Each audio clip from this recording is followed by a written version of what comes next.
Children of men whose life is a span, protracted with sorrow from day to day, naked and featherless, feeble and querulous, sickly calamitous creatures of clay,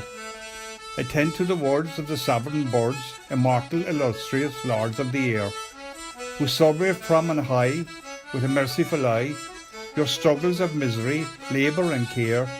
all lessons of privary, daily concern, you have learned from the birds and continue to learn. Your best benefactors and early instructors, we give you the warning of seasons returning,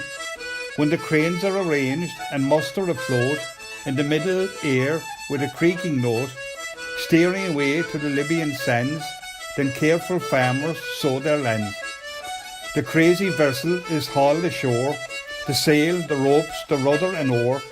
all are unshipped and housed in store, for Delphi, for Ammon,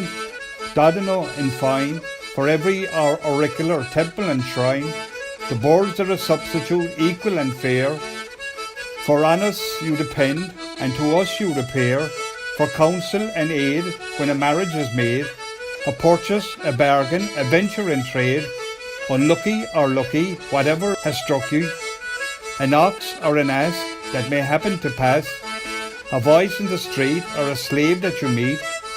a name or a word by chance overheard, if you deem it an omen, you call it a bird. And if birds are your omens, it clearly will follow that birds are a proper prophetic Apollo.